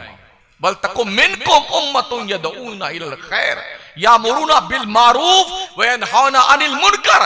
तुम में हमेशा एक गिरोह ऐसा होना चाहिए जो तुम्हें नेकियों का हुक्म दे और बुराइयों से मना करे। कभी हम अम्र बिल मारूफ और नही अनिल मुनकर करते हैं? हमने तो यहां तक देखा, अगर मौलाना कोई मस्जिद में इमाम है, वो थोड़ा माहौल और मोहल्ले और इलाके के हालात पर कुछ तकरीर करना शुरू कर दें तो जिम्मेदार, ए मौलाना आप सिर्फ अल्लाह रसूल की बात कीजिए, हमारे माहौल पे बात मत कीजिएगा। तो ये तुम्हारे माहौल पे क्या जिब्रील बात करने आएंगे? तुम्हें कौन समझाने आएगा? आप सियासत की बात मत कीजिए, तो सियासत तुम करोगे। जब तक उलमा ने सियासत की थी ना, इस दुनिया की बागडोर मुसलमानों के हाथ में। बहुत अच्छा है, बेशक, जिंदाबाद जिंदाबाद। और जब से जाहिलों और दरीदा दहनों के हाथ में सियासत की बागडोर आई, मुसलमान गुलाम बन के रह गया। बेशक बेशक। हम पढ़ते हैं यार तहजीब अखलाक क्या है, तदबीर मंजिल क्या है, सियासत मुदुन क्या है। अगर मस्जिद नबवी का इमाम रहते हुए इमामुल अंबिया सियासत करते हैं, हम तो उनके वारिस हैं। बेशक बेशक बेशक। हजरत अबू बकर, हजरत उमर, हजरत उस्मान, मौला अली रिज़वानुल्लाह ताला अलैहिम अजमईन, ये मस्जिद नबवी के इमाम थे। और सियासत में ऐसी पकड़ थी, मस्जिद नबवी के मेंबर पे बैठते थे और कादिसिया के जंग का मुताला किया। जिंदाबाद। न्यावंद के मैदान जंग का जायजा लेते थे, इसे सियासत कहते हैं। जब उलमा ये काम करते थे तो दुनिया पर हमारी धमक थी और दुनिया की नकेल हमारे हाथों में थी। अब कौम ने ऐसे ऐसे लोगों को लाके खड़ा कर दिया, इधर सौदा किया, इधर सौदा किया, इधर ढनक गए, इधर ढनक गए। ये सब मामला जो है ना, जिधर पौवा मजबूत देखा उधर सरक गए। कम से कम होश के नाखून लीजिए, अपना दीन सीखिए। दीन, दुनिया अपना धर्म सीखती है। 1000 साल तक लोग गुलाम की हैसियत से रहे, लेकिन अपना धर्म नहीं छोड़ा लोग। और हम 200 साल में भूल गए कि हमारा मजहब क्या है। हमें पता नहीं आज की तारीख में दुनिया हमारे खिलाफ क्या साजिशें कर रही हैं, उसके बारे में हमें कोई इंफॉर्मेशन है? हमने उसकी कोई तैयारी की है? कम से कम एक तो हो जाओ यार। बहुत अच्छा पैगाम है, जिंदाबाद जिंदाबाद। यूनिटी मजबूत कीजिए, यूनिटी। एक पत्थर उठा के एक कुत्ते को मारिए ना, कुत्ता पो पो करता हुआ भागता हुआ जाएगा। वही पत्थर उठा के मधुमक्खी के छत्ते मारिए आप, आप शायद अस्पताल पहुंचने पाएंगे या पहले मर जाएंगे, कुछ पता नहीं है। यूनिटी, एक पत्थर आपने मारा, उसी पत्थर को उठा के, जिससे कुत्ते को मारा था ना, उसी को उठा के आपने मधुमक्खी की छत्ते मारा था। छोटी सी अल्लाह की मखलूक है, मगर जो हाल आपका करेगी ना, आपने ख्वाब में भी नहीं देखा हो। यूनिटी पावरफुल होती है, और हमने देखा है वो अपने दुश्मन को ऐसा सबक सिखाती मधुमक्खी ना, कि वो जिंदगी और मौत की कश्मकश में झूल रहा होता है। आपको क्या हुआ है? हम तो कसम खा लेते हैं अपने भाई से, हमारे जनाजे को हाथ लगाया ना तो मैदाने महशर में दामन पकड़ूंगा। बुद्धू मियां, क्या अकल तुम्हारी? खबरदार हमारे जनाजे को टच मत करना। क्या बहलोलदाना है आप? अगर टच कर लिया तो जन्नत में चले जाएगा वो। क्या जंगलीपन है यार हमारे यार। अंड संट नजरियात के हामिल हम लोग बन चुके हैं। यूं तो वलियों के मानने का दावा करते हैं, नबियों को मानने का दावा करते हैं, सुन्नी सही अकीदा होने का दावा करते हैं। कैरेक्टर इतना मफलूज हमारा क्यों है? किरदार के एतबार से हम इतने ज्यादा गंदे क्यों हैं? रोजाना सोते वक्त आप अपने दिन भर के हिसाब का कैलकुलेशन करके नेकियां कितनी की हैं, गुनाह कितने किए हैं, इसे जोड़ के सोया कीजिए। सोने वाले रब को सजदा करके सो, क्या खबर उठे ना उठे सुबह को। मुमकिन है ये आखिरी रात आपके मौत का पैगाम लेके आ जाए और सुबह ऐलान हो कि जनाब के जनाजे की नमाज जोहर बाद पढ़ाई जाएगी। समझ रहे हैं? आजकल तो बहुत ये एक मर्तबा यूं मुंडी गई ना, गए काम से।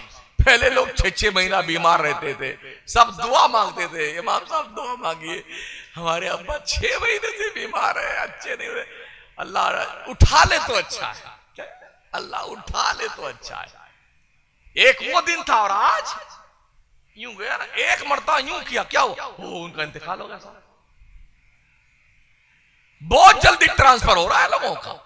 कलमा पढ़ने की नौबत नहीं आती। कुछ लोग ना इंशाअल्लाह जब बुढ़े होंगे तब नमाज पढ़ेंगे, इंशाअल्लाह बुढ़े होंगे तब दाढ़ी रखेंगे।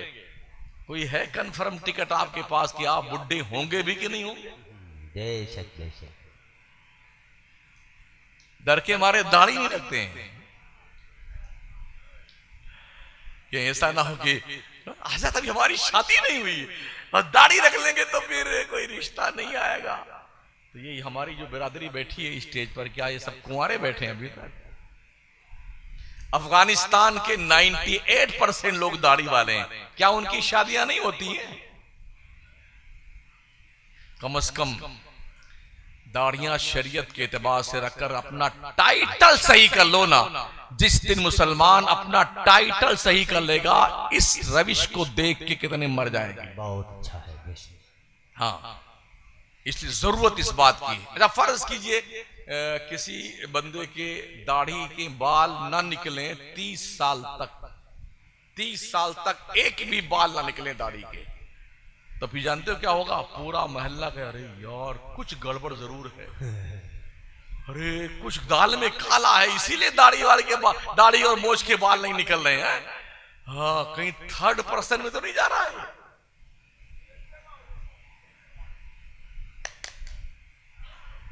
ट्रेन में देखा? ट्रेन में 3rd पर्सन। अगर दाढ़ी मोछ के बाल ना निकले ना तो दुनिया क्या कंफ्यूज हो जाए, खानदान के लोग, गांव के लोग, कस्बे के लोग।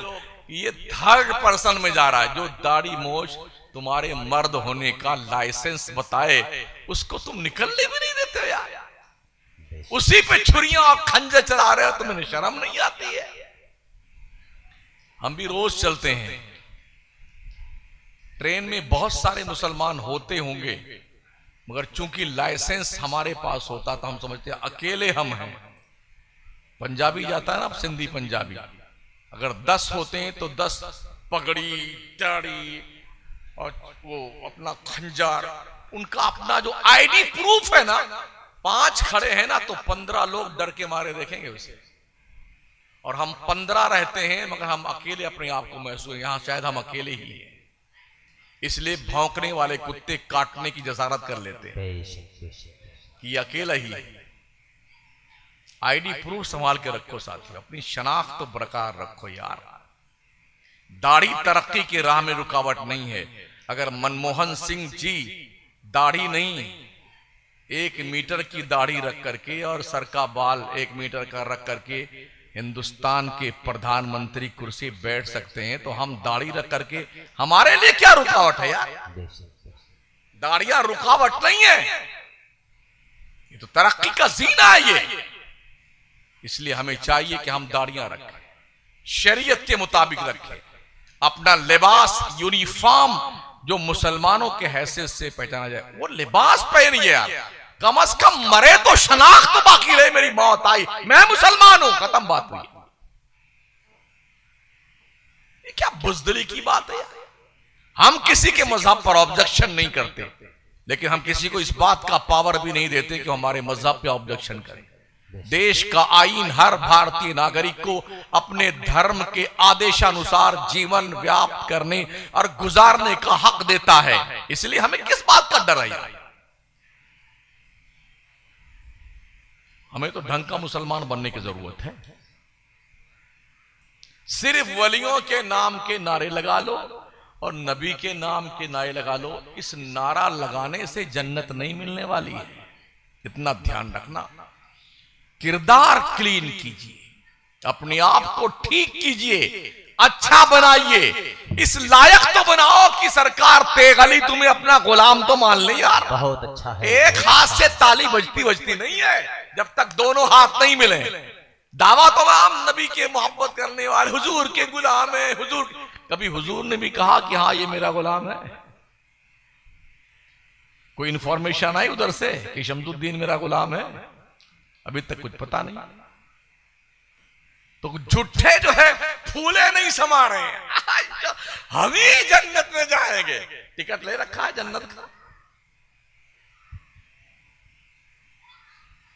टिकट है आपके पास जन्नत का। टिकट वाले तो रात रात भर रोते थे, आंखें सूज जाती थी रोते रोते। बेशक बेशक। जन्नत का मालिक जो नबियों का नबी रसूलों का रसूल, वो जब रोता था ना, अम्मा आयशा कहती हैं मैंने देखा हुजूर की दाढ़ी सरकार के आंसुओं से भीग जाती थी, मुसल्ला भीग जाता था हुजूर के रोने की बुनियाद पर। सहाबा का भी यही किरदार था रोने का।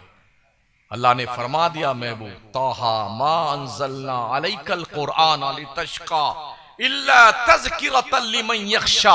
ए प्यारे मोहम्मद मेरे महबूब, मैंने कुरान इसलिए नहीं उतारा कि तू मशक्कत में पड़ जाए। तू ज्यादा देर तक खड़ा मत रहा कर, हमने नसीहत कबूल करने वालों के लिए कुरान उतारा है। तू इतना मशक्कत में क्यों पड़ता है? अल्लाह ने मना किया उल्टा। फिर भी मेरे हुजूर बहुत रोते थे, सहाबा बहुत रोते थे, ताबईन रोते थे, सब रोते थे अल्लाह के खौफ। रोने वाले बंदे अल्लाह को पसंद है। कभी आप भी रोए हैं? अपने आप से पूछिए। 5 से 7 मिनट मेरी तकरीर में बाकी रह गए, अपने आप से पूछिए कभी आप रोए हैं अपने गुनाहों पर? डॉक्टर इकबाल कहते हैं मोती बना के शाने करीमी ने चुन लिए, कतरे जो टपके मेरी अर्के इंफ्याल के। सुभान अल्लाह। शर्मिंदगी का आंसू बहा लो यार, गुनाहों पे रोया करो। एक मुसलमान का आंसू जो अल्लाह के खौफ से गिरता इतना इंपॉर्टेंट होता है। अल्लाह के नबी फरमाते हैं अगर वो आंसू का कतरा दोजख में डाल दिया जाए, दोजख ठंडा पड़ जाए। रोया करो। अजब हाल है, बकरी मर जाए तो रोएं, भैंस मर जाए तो रोएं, कुत्ता मर जाए तो रोएं, अम्मा मर जाए तो रोएं, अब्बा मर गए तो कभी अपने आप पर रोया करो। शर्मिंदा हो जाओ अपने गुनाहों पे, ताइब हो जाओ। कब्र में अकेले जाओगे, अकेले, कोई दूसरा नहीं जाएगा। और कोई नहीं कहा कि खान साहब जा रहे हैं, सब कहेंगे मुर्दा जा रहा, मुर्दा जा रहा, मुर्दा जा रहा है, मुर्दा जा रहा है। जैसे आप सबको भूल गए ना, ऐसे आपको दफना कर रोने वाले अब्बा अम्मा की याद में मिना खलकनाकुम व फिया नुईदुकुम व मिना नुखरिजुकुम तारतन उखरा। अब्बा आप जानो, आपकी कब्र जाने, हम तो बिल्डिंग बांटने जा रहे हैं। ये है दुनिया का रास्ता। फॉर्च्यूनर, गाड़ियां, bank balance, fix deposit, life insurance सब बट रहा है, आप भुगतान कीजिए। प्यारे करीम आका ने फरमाया था, बंदा कमाता अकेले है, खाता पूरा परिवार है, हिसाब अकेले देना है। इसलिए ओ कमाने वालों, ये सोच कर कमाई करना कैसी कमाई कर रहे हैं। हजरत अबू हुरैरा के साथ लेकर एक दिन हुजूर आबादी शहर थे, मदीने से बाहर निकले, एक कब्र देखी। आका इस्लाम ने फरमाया, अबू हुरैरा ये कब्र देख रहे हो? कहा या रसूल अल्लाह। कहा जब से इसका इंतकाल हुआ तब से अल्लाह से ये अर्ज कर रहा, या अल्लाह एक बार फिर से दुनिया में भेज दे 2 रकात नमाज पढ़ने के लिए। ओ गुवाहाटी के लोगों, अभी मरे नहीं हो, जिंदा हो ना, पढ़ लो नमाजें। आका फरमाते, अबू हुरैरा जब से ये इंतकाल किया है, अल्लाह से गुजारिश करता है, मेरे मौला एक बार फिर से दुनिया में भेज दे, सिर्फ 2 रकात नमाज पढ़ने के लिए। आका फरमाते, अबू हुरैरा इसकी ये ख्वाहिश कभी नहीं पूरी होगी, कभी नहीं, हाँ कभी नहीं पूरी होगी। तो अभी तो हम माशाल्लाह पढ़ ही सकते हैं ना, कहीं ऐसा ना हो जब आप पढ़ना चाहें, लोग इंशाल्लाह जब थोड़ा बूढ़े हो जाएंगे तब नमाज पढ़ेंगे। कहीं ऐसा ना जब तुम पढ़ना चाहो तो तुम्हें पढ़ने से रोक दिया जाए। नहीं देखा है ना, कितनी कुर्सियां हर महीने तैयबैन में रखी हैं, 1-1, 1.5 कुंटल के यूं आते हैं, ना रुकू कर पाएंगे ना सज्जे। अब कर ले बेटे सजदा, कर ले, अब तक नहीं पढ़ता, अब कर सजदा, बता। एक नस खींच दी है कुदरत ने, दुनिया का कोई डॉक्टर उसे ठीक करके बताए ना सजदा कर पाओगे ना रुकू कर पाओगे। इसलिए अभी हालत ऐसी नहीं है तो रुकू सजदा करो, अल्लाह को इबादत करो। अल्लाह फरमाता है, अनफिकू मिम्मा रज़क़नाकुम मिन क़ब्ल अन यातिया अहदकुमुल मौत फयक़ूल रब्बी लौला अख़रतनी इला अजलिन क़रीब फ़अस्सद्दक़ व अकुम मिनस सालिहीन। सुभान अल्लाह। 2 मिनट बाकी है तकरीर।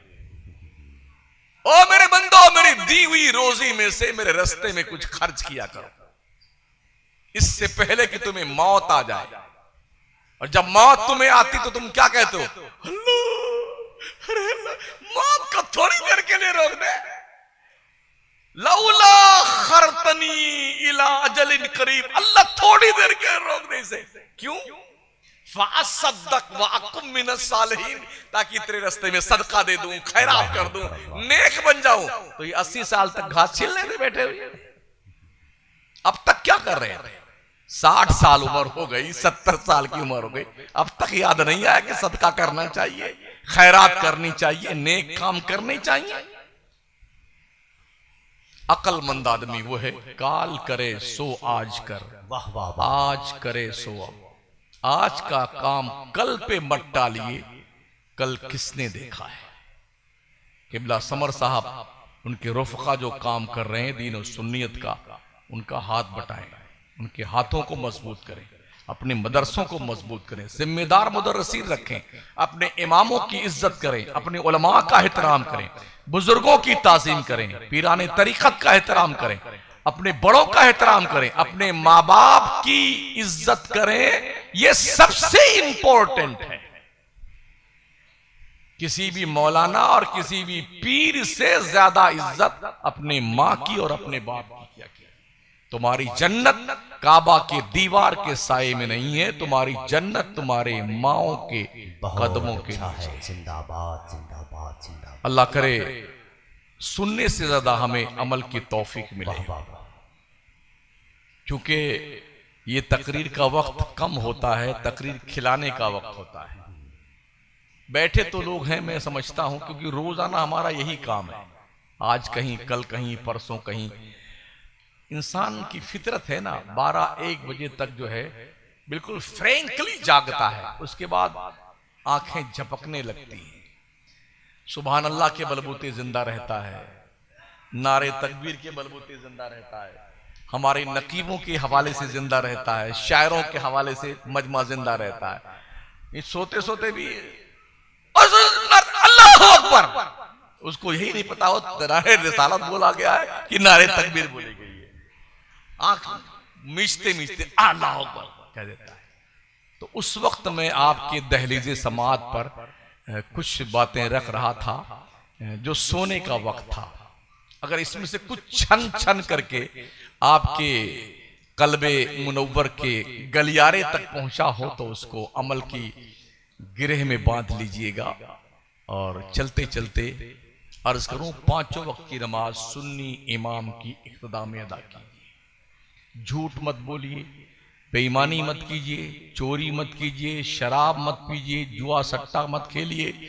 ये जो IPL जने क्या क्या चलता है ना, हमारे नौजवान बैठ जाते सट्टा लगाने की, ये सब हराम है भाई साहब, हराम है। कितने नौजवान हैं जो कड़े छड़े पहनते हैं, ये सब हराम है। चाहे अजमेर से लेके आओ, चाहे बगदाद से लेके आओ। कुछ कानों में बालियां पहने बैठे घूम रहे, कुछ जूड़ा बांधे हुए हैं, इतना बड़ा बाल रख करके। अल्लाह ने तुम्हें मर्द बनाया था, तुम औरत बनना चाहते हो? क्या हो गया तुम्हें यार? शादी ब्याह में देखिए तो ऐसा खुरच खुरच करके गाल वाल आता है जैसे बंदर छीला हुआ होता है, ये दिखाने के लिए कि मैं भी बहुत खूबसूरत हूं। अल्लाह ने ऐसे तुम्हें खूबसूरत बनाया यार। लक़द खलक़नल इंसान फी अहसन तक़वीम। ओ इंसान, हमने तुझे सारी कौमों से ज्यादा खूबसूरत बनाया है। तो ये सट्टे वट्टे मत लगाइए, नशावर चीजों का इस्तेमाल मत कीजिए, किसी की बहन बेटियों की तरफ बुरी नजर मत डालिए। अपने मुल्क की हिफाजत कीजिए, अपने मजहब की हिफाजत कीजिए, अपनी कौम की हिफाजत कीजिए। पढ़िए पढ़िए और खूब पढ़िए। इस दौर में आप ताकत से किसी को जीत नहीं सकते। दुनिया के पास ताकत है, आपके पास ताकत नहीं है। दौलत से नहीं जीत सकते। दुनिया के पास दौलत है, आपके पास दौलत नहीं है।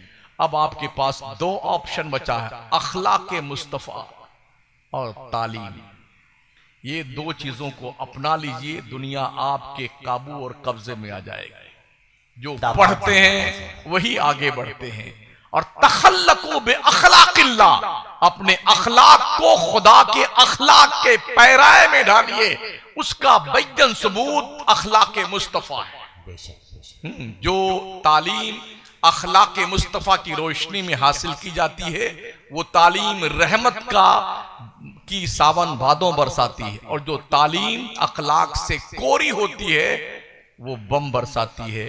हिरोशिमा पर, नागासाकी पर, अफगानिस्तान पर, इराक पर, ईरान पर, शाम पर और फिलिस्तीन पर जो ताकतें अखलाक के बगैर इल्म हासिल करती हैं, और जो मुसलमान अखलाक के साथ इल्म हासिल करता है, वो रहमतों का अलमबरदार बन जाता है। बहुत अच्छा है, जिंदाबाद। कोशिश कीजिए, बदलिए अपने आप को।